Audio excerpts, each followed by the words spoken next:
Ya, hari ini kami sedang menggelar aksi di Pelindo, di mana kita mengetahui bahwa Pelindo itu adalah perusahaan BUMN yang di kuartal ketiga di tahun 2024 kemarin mereka mendulang keuntungan sebesar 23 triliun lebih. Tapi pada kenyataannya Pelindo melalui anak usahanya yaitu Pelindo Daya Sejahtera yang mempekerjakan sekitar 12.000 buruh yang ada di seluruh pelabuhan yang ada di Indonesia. Dan secara khusus di IKT Indonesia Kendaraan Terminal yang mempekerjakan 346 buruh yang merupakan anggota dari Konfederasi Persatuan Buruh Indonesia, Federasi Buruh Transportasi Pelabuhan Indonesia, dan Serikat Pekerja Pelabuhan Terminal Kendaraan Indonesia, itu pada saat ini mendapatkan perlakuan yang sewenang-wenang. Yang pertama, Ketua Serikat Joko Laras itu di PHK secara sepihak. Padahal dalam Undang-Undang Serikat Buruh Serikat Pekerja, pengusaha tidak boleh memphk sewenang-wenang karena hak untuk berserikat itu dilindungi. Alasannya di PHK apa, Bang? Alasannya karena tidak dilanjutkan, tidak direkomendasikan kontrak kerja katanya. Padahal kawan-kawan bekerja sudah selama belasan tahun. Yang kedua, ini kita akan berbicara soal status kerja. 12 sampai 13 tahun kawan-kawan bekerja, tapi ternyata status kerjanya masih kontrak dan outsourcing. Padahal Undang-Undang Cipta Kerja sudah dinyatakan inkonstitusional oleh Mahkamah Konstitusi melalui putusan 168 di Mahkamah Konstitusi. Tapi pengusaha memaksa bahwa status kerjanya adalah status kerja kontrak dan outsourcing. Yang selanjutnya, aktivitas kerja kawan-kawan ini tidak bisa dikontrak karena apa? Karena mereka bukan aktivitas kerja penunjang. Mereka melakukan pekerjaan inti. Mereka melakukan pekerjaan yang tidak bisa digantikan dan secara terus-menerus. Yang ketiga, aksi ini sebenarnya sebagai satu protes. Karena kita menduga Pelindo ini melakukan serangan balik terhadap kawan-kawan serikat. Serangan balik atas apa? Serangan balik karena kemarin kawan-kawan berhasil memperjuangkan dugaan upaya penggelapan uang cadangan PHK yang dilakukan oleh Koperasi Maritim atau Kopekmar. Upaya penggelapan seperti apa? Jadi ada dari upah kawan-kawan dipotong, disimpan, kemudian dikatakan itu cadangan PHK.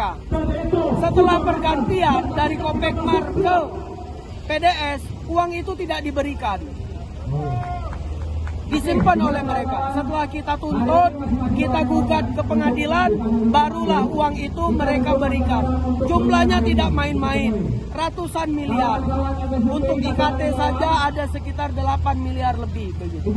Nah, setelah kawan-kawan berhasil, kawan-kawan kemudian Serikat Pekerja SPPTKI keduanya di PHK. Ini kita mengatakan sebagai serangan balik. Yang selanjutnya, aksi kami ini, kami menuntut kepada Pelindo, kepada Pelabuhan Indonesia untuk satu, mempekerjakan segera Ketua Serikat tolak PHK. Kami nggak mau di PHK karena dia sudah menjadi karyawan tetap semestinya menurut undang-undang. Yang kedua, angkat seluruh karyawan atau buruh yang ada di IKT itu menjadi karyawan tetap. Karena mereka sudah bekerja sudah belasan tahun dan aktivitas kerja yang mereka kan adalah aktivitas kerja inti yang tidak bisa digantikan. Yang ketiga, kami juga mendesak untuk Pelindo segera mengikuti aturan hukum yang berlaku.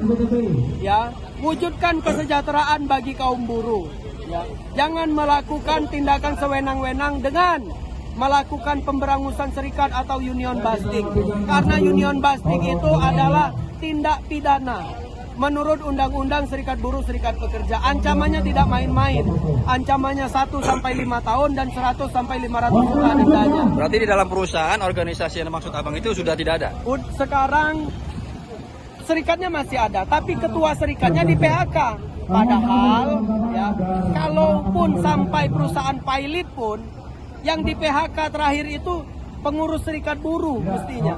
Tapi ini perusahaan stabil, bahkan surplus, ketua serikatnya dipenggal di PHK. Nah, dugaannya tadi serangan balik atas keberhasilan kawan-kawan memperjuangkan uang cadangan PHK yang jumlahnya miliaran yang ingin dirampok oleh Pelindo melalui Kopekmar.